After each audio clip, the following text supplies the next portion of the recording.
What up, gang? How's it going? So I am pulling my hubby in, who is I don't know, wealth management, financial advisor. What the hell do you do, honey? Uh, No clue. Something like that.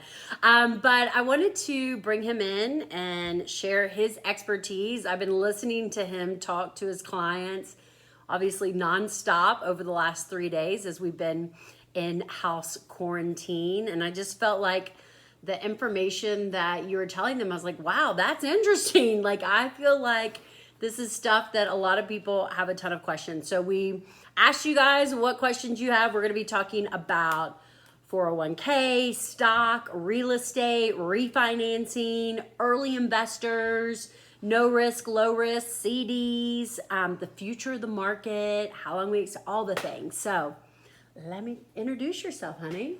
I'm the husband, also known as Hunter. I kind of lurk in the background. So I work with MCF Advisors. I am a financial consultant and really have an emphasis as a retirement planning specialist. And it's really funny that it takes a market crash and us being stuck together for her to take interest in my work. Anyways, I'm glad to be here. It's a very stressful time, really for everybody. And part of our job, it really as advisors and consultants, is really just to be a steady hand of leadership. And as I tell people, become a psychologist during these times and really try to talk people back from the ledge. There is a lot happening, and what happens is it moves at such a breakneck pace when we have the velocity of money moving like it is right now. So how did we get here? First, last year was a really great year, and really, honestly, it's been a really great about 8 year run minus 1 year in the markets. And it's very easy to get complacent and kind of feel like, man, this thing's just going to keep going up forever. The reality is that markets and economies don't necessarily move hand in hand. And occasionally stuff happens. The same thing happened during the Spanish flu. There was still market and trading, and from a historical standpoint, we've had about 8 events that get close to a 50% reduction over the course of history, this being the 8th, if we get there. So obviously it's been very volatile in the market, and a lot of people at that time, they just kind of get fixated on looking on their accounts. Let's start with 401ks and kind of go from there. There's 2 different things that we're talking about when we learn and are talking about risk and volatility. Volatility is what we're experiencing right now, being the ups and the downs of the market. And in this case, it's really big moves, and nobody, including us in this business, is really used to that on a normalized basis. We've had 9 straight days. I think today we didn't hit 1,000, but going in today, we had 9 straight days of 1,000-point moves in the Dow or more. So I would temper the expectation that we're hit bottom and that we're done, because I think we could go lower. Lots of reasons about that. But let's start with the risk of your 401k. The reality is it's broken up into 2 different phases of your life, and that's your contribution phase, your saving phase of your life, as well as your distribution phase. When we're saving money in our 401ks, risk doesn't matter very much, quite honestly.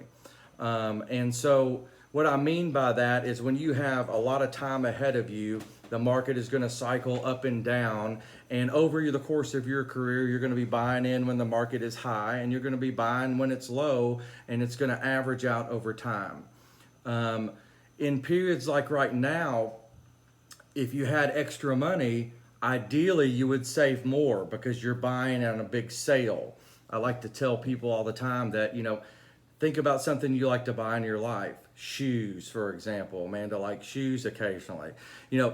She's actually a very thrifty person, and so she very rarely would want to play, unless it's something she really wants, full price. But if she goes in and she sees it's 20% off, something she passed on before, she's likely to think about a little bit more. In this case, we might be getting to like 40% off. And it's the same great products and great companies that we use every day. So that long-term focus is really important. There's two factors to what your 401k savings will look like at the end of your retirement.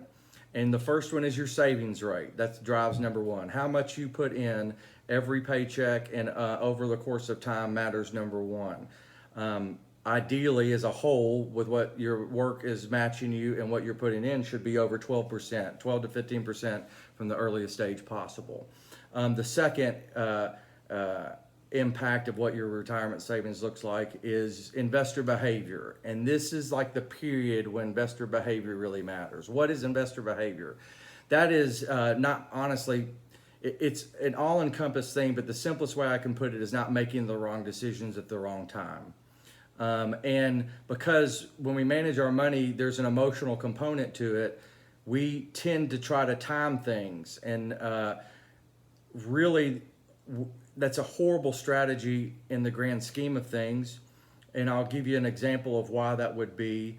But the reality is that that emotionally we get driven to make a decision, and we're either behind the curve, like, you know, now that the market has already fallen over 30%, and we make that decision, and maybe you got it right and pulled it out, and it starts to go up, where you missed the participation of the markets.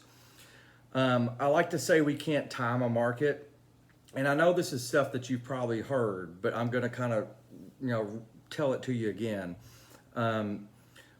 When you try to time the markets getting in and getting out, you have to be right twice. You have to be right when it goes down, you're getting out at the right time, and then you have to be right when you're getting back in. And no offense to the masses out there, but no one's right twice in this business, on a consistent basis when trying to time it. The best example I can give you is from, and I'm not cherry picking, like there wasn't a crash during this time period. From 2004 to 2015, a 10-year period, if you were fully invested, you would have made 70% on a growth portfolio, not counting reinvested dividends. And that's 70% of whatever you had in there, okay? If you had missed the 10 best days, just 10 out of a 10-year period, your account would have gone from being up 70% to being down 14. If you had missed the 20 best days during that time period, you would have almost cut your value in half.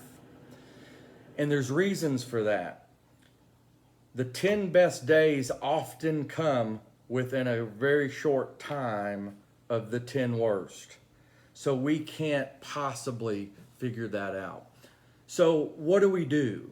Well, the reality is we manage our risk appropriately. So I told you before, when you're saving, that risk doesn't matter. But when you get close to retirement, it matters. And when you retire, it really matters. So general rules of thumb of what you can look for. It's fine to be aggressive, in my opinion, depending on your personal situation.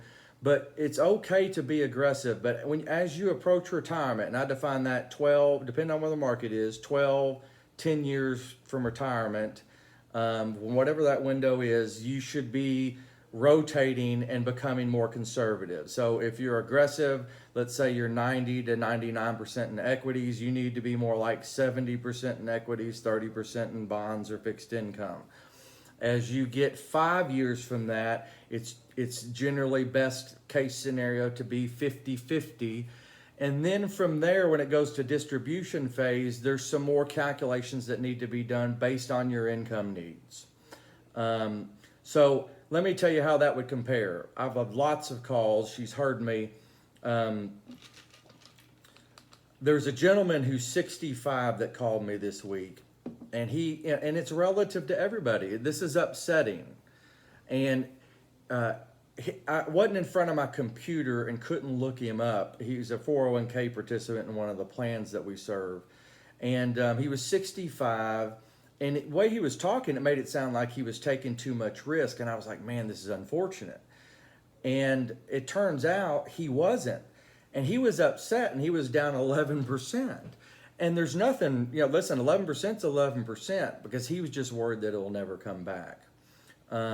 he's managed his risk appropriately. There's a big difference at being 65 and losing 11% and losing the 30% or so that we're in today. So I would say manage your risk as you approach retirement, and let's not try to time the markets, particularly in the 401k. So that would be the first thing. And so basically, do not pull your money out, right? No, don't try to flee to cash. And it's funny because the market has been doing this for the better part of almost 3 weeks now, but my calls have really just ramped up in the last 4 days. So starting on Thursday, Friday of last week through this week, well, there's been a ton of damage done before these phone calls have done, which just is kind of, a further illustration of that. So I'm not a big fan, particularly when the market's already made a move. I am a fan of managing your risk appropriately. And there's ways that you can be a little bit more efficient in this. So I'm not telling you to do nothing. So one thing that we can do is rebalance our allocations. In a perfect world, every investment, if you think about it as a pie, and you've got different, hopefully if you're well diversified, you've got different pieces of your pie, and they all do different things. In a perfect world, they would all grow at the same rate, but they don't. Your aggressive stuff tends to grow faster and bigger. So last year, that would have, if you did nothing and made no changes, your aggressive stuff would have been up 25 to 30% last year, which changes how much of the piece of your pie that is in. Okay, you understand that? Yes. So, if she can understand it, anybody can understand it. So, what we can do on a regular basis is rebalance in our allocations and make that more orderly. So, an example of that in portfolios that we did, we had a really great year. In January, we were moving them 5 to 7% from equities, from stocks, both international and U.S., and putting those into bonds or diversifying strategies that don't carry the same volatility. They don't give you the same return in today's, but that's not necessarily the function. It's kind of a law of averages. We thought there would be a pullback at some point in time. Didn't think there would be a crash, but here we are. Consequently, rebalancing is not just for when you make money. So now we are in a position where the market has dropped. If you own spaces in the safety or fixed income in terms of bonds, diversifying strategies, stable value funds, those kind of things, then it might make sense for you to peel off a small piece and look to put in the equities, at present time or over the next few weeks as you feel more comfortable, because the U.S. market, broad market, is down 30%. The S&P is down 26.5%. So what should you put it in?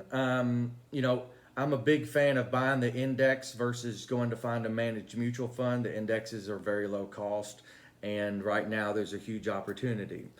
So part of the questions that we're kind of pairing questions together here, but do I think the market will bounce back?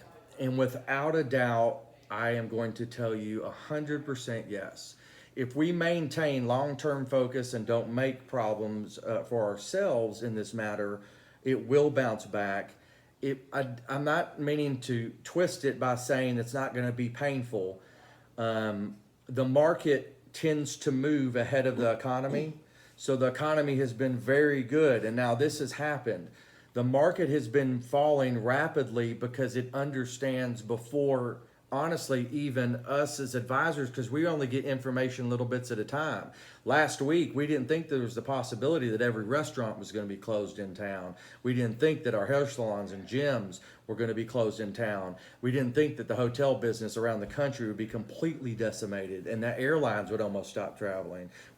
All this stuff, we might have thought it in our minds, but it wasn't a certainty. It wasn't coming from the government. We knew it would have an impact. But Wall Street has a tend to be far ahead in that scenario.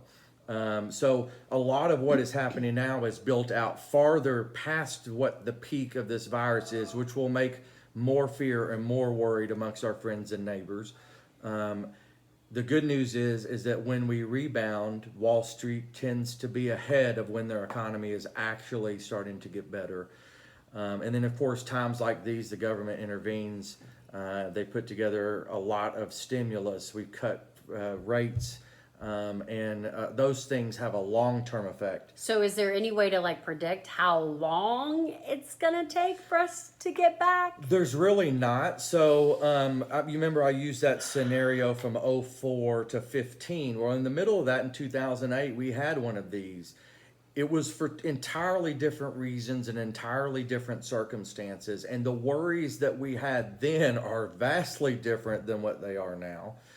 The foundation of our financial system was totally at risk before, and it is very solid. Our banks are healthy. Our big companies that you use and love every day are flush with cash.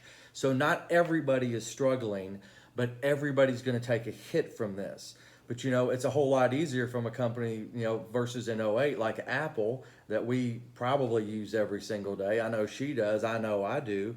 Apple has $1 trillion of cash on hand. They've closed every one of their stores and they're paying every one of their people through this. They have the ability to do that. Not every company does, but there are big companies out there that are in a better situation than they ever have been.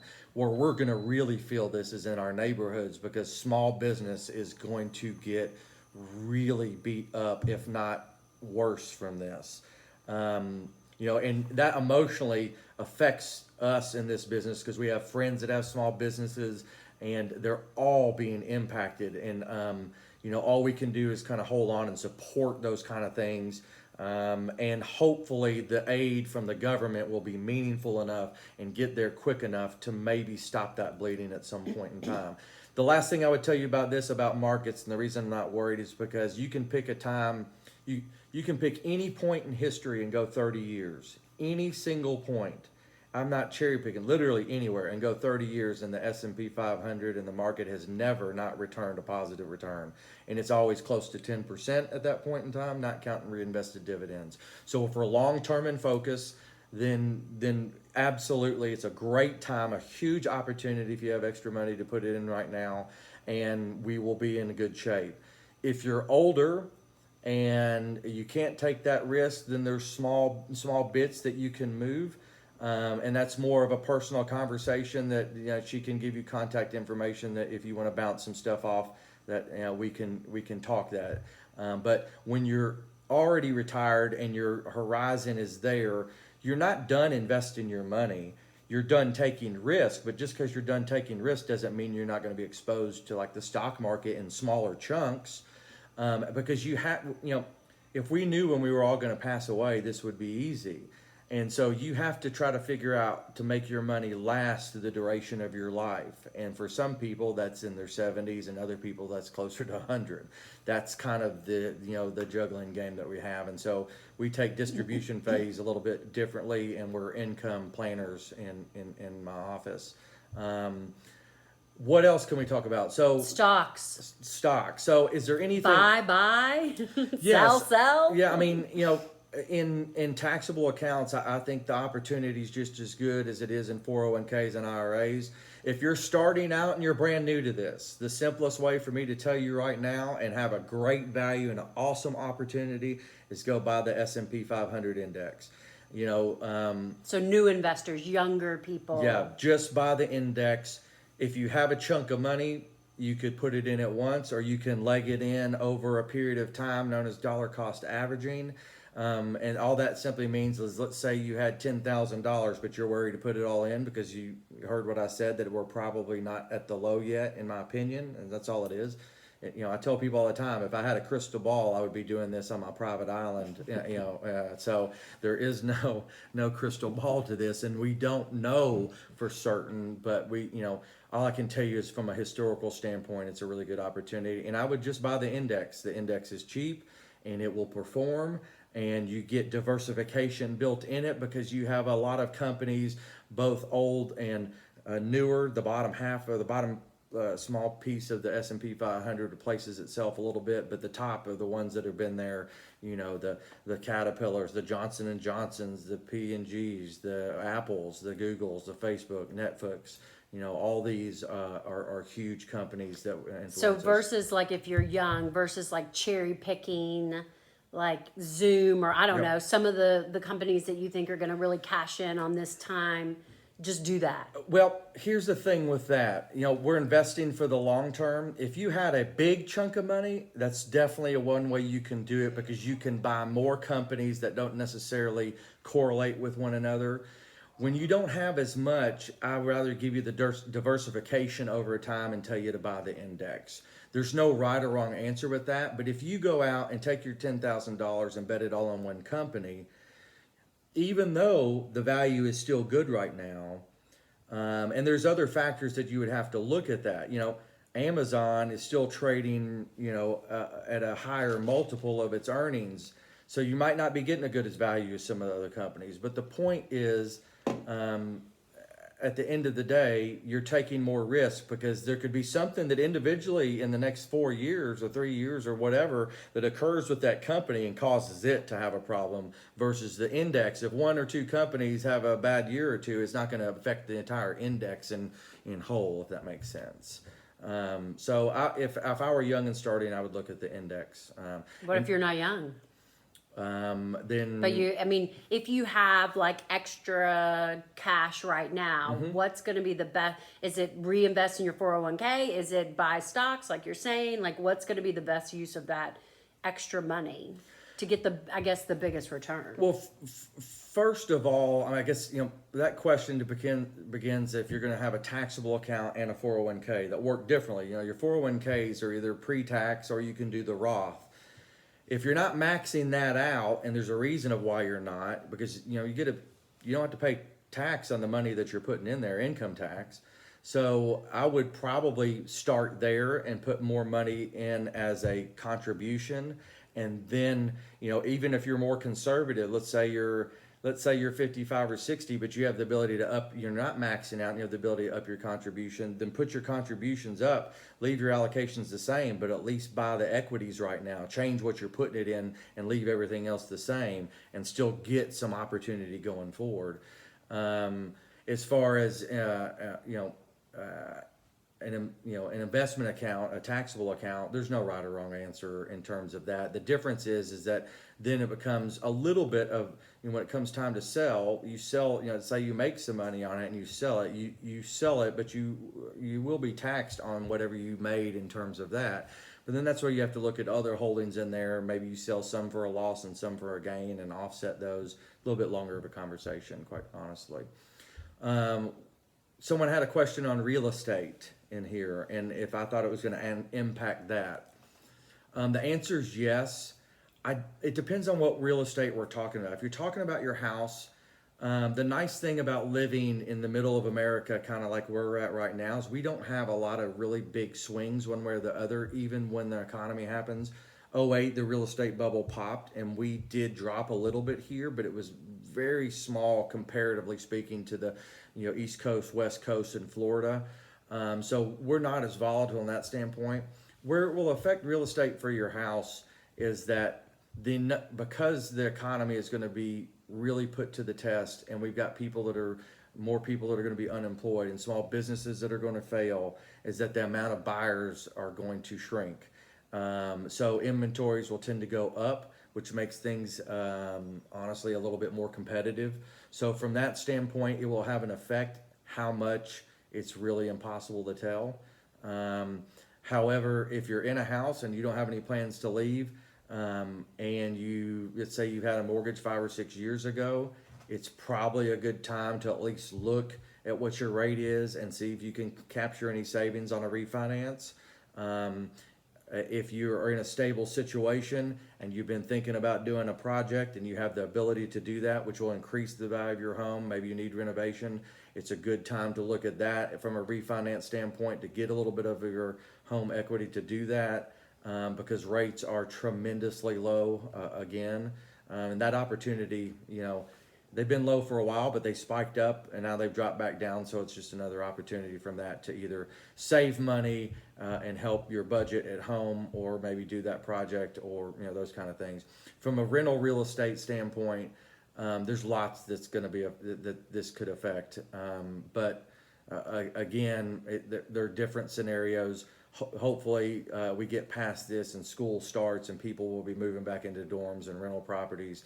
But anytime there's an abundance of inventory, that usually bumps up the rental market. So sometimes that helps as less people are looking to buy, there'll be more people to rent. So it's kind of a two-way street with that as well. Any other things on real estate? Well, somebody asked about CDs. Did we talk about that? No, yeah, I was going to get to that. Yeah. Oh, real estate. No, I think that's pretty much the thing about real estate. So here's what I would say about CDs and really bonds for that standpoint. And we'll finish up because we're running a little bit long here. But if you don't know how CDs or bonds work, a CD is where you open up an account. You're essentially loaning the money to the bank, and they pay you an interest rate for that money over a period of time. The same thing kind of works with a bond, by the way. A bond, you're loaning it to a government or corporation, and they're going to pay you a rate, and if you hold it for the amount of time that bond is for, that's what you will earn on your money. Bye. CDs are safe. There is risk, and I don't want to confuse people to say that there's not risk in CDs. It depends on how old you are. People get comfort by knowing that they've got the FDIC that is going to cover it, but honestly, the risk of the CD is the health of the bank. I don't think we have any big problems with that these days, so that's not a huge risk. But the real problem is that fixed income instruments like CDs and bonds are not yielding what they used to 10 years ago, even 5 years ago. And so at the moment, there's not much inflation, but they're not paying very much. So the reality is you're not probably likely to pace inflation, which is a problem over time. It's not in the short term. The Fed's target for inflation is 2.25%, and we're not there right now, by the way. But inflation is real in our lives. Things tend to cost more money over time. Should you put that money in the market? I'm hesitant to tell the person who asked that question to do that because they are two totally different risk scenarios. And if you're not ready to stomach that, and depending on your age and your use for the money and those kind of things, I would tell you not worry about that. The real challenge you're going to have is with a CD is how long to put it in for. Those things run from 12 months or really 3 months in some cases to 5 years. 5 years they should pay you more, but the spread between those is very small. So a 1-year CD, I think you're looking at just over 1%, which is better than sitting in your checking account. So if you're wary of risk, then absolutely go do that. If there was another option that I could give you that were foolproof in the time being, then I would. The aggregate bond index is probably going to look between, 1.8 to 2.4, 2.5 over the next couple of years. So bonds probably will bring you a little bit more. And they look like, if you have bond funds in your portfolio, they look like they've done better. And they've done okay, but what you have to realize is the price of bonds move versus CDs don't. And what I mean by that, we had a rate cut. I actually had 2 this month. When interest rates go down, the price of the bond goes up. It's an inverse relationship. When they raise rates, the price of the bond goes down. If you hold your bonds to maturity or the fund holds it to maturity, you're only going to get what the rate is, and what you've made in the short term or what it looks like you've made is going to get amortized over time. A little confusing, but still a safe investment by and large. Defaults are still very low. Corporate America seems to be pretty strong at this point in time. And the function in today's environment is not necessarily 100% return. It'd be nice if we could get 4% in bonds. It's a function of safety at this point. So, that's where you need to manage your risk a little bit. All right. Okay. Well, I think that's all the questions. Okay. So basically, no knee-jerk reactions. Please don't. We got to write it out. Unfortunately. We need to look at, basically, if we need to assess anything, we need to look at our distributions and our risk assessment, that kind of. Yeah, I think you need to manage your risk. And if you're one of those people that hasn't and you're getting close to where those dates that I said you should, so maybe you're 50 and you're still aggressive and you think that you need to reduce that, I would still wait I would wait a little bit because I think where we're at is still somewhat of a temporary measure. My worries and we did, my worries that were at the beginning of the year have completely changed. So our market has been on such a run that, we reallocated and moved some money to take, and, to take advantage of the situation a little bit. And we only do it in very small chunks. But the reality is that I did have worries on, entering in a period of decline because, quite frankly, we're due for one, cyclically. And so we were making adjustments within our financial planning programs and softwares for the next 5 to 7 years of reducing what our long-term returns would be for basically people in that range. And now we don't have that fear. The values of the stock market are a much more desirable spot. So I would not adjust your risk in the middle of this. I would get past it. And then as you see some bounce, let's start making some decisions. And then in the meantime, though, rebalance, take advantage of rebalance, yes, take advantage of what you have at the moment and look at your allocations. If you are young, it is a good time to think about retirement if you haven't been. Well, it's always. Is that what we're saying? The people asking about early investors. Yeah, if you're early, it's never too young to start, even with small dollars. What I would tell you is that if you wait, and the younger people have different challenges than we did. People are coming out with much more debt than what we're blessed people, but people are coming out with much more debt, and so they feel they can't save for retirement at this time. And some of that is absolutely true. But what I would tell you is the longer you wait to commit, even the minimum to get the maximum match or wherever you're working, the longer you wait to start that process, the harder it is. And the more it costs you over your lifetime. Meaning you're going to have to make more sacrifices in the future, pulling more money out of your discretionary income to put toward that, which is, again, it's a sacrifice that you can start earlier at smaller numbers and be much better off than you are starting later at bigger numbers because it costs you more ultimately in the long run. So yes, start, get going. Don't, it's a huge opportunity, and don't be afraid. I'm really big on people. If you're not an aggressive person, you don't have to be in an aggressive index or an aggressive investor. Life's too short to be anxious about this kind of stuff. But that being said, if you're young and that doesn't bother you, you have time on your side. Be aggressive and take advantage of the market's given you at this point. So. All right. Hopefully we learned something. I know I definitely learned a lot. If you have more questions for Hunter, ask those in the comments below. If you want to talk to him one-on-one about your individual stuff, DM me and he can set up a call and help you out. So hopefully we can all wade the storm together. Yeah. Yeah, something. Yeah, so, all right, guys, thanks so much. See you soon. All right, perfect.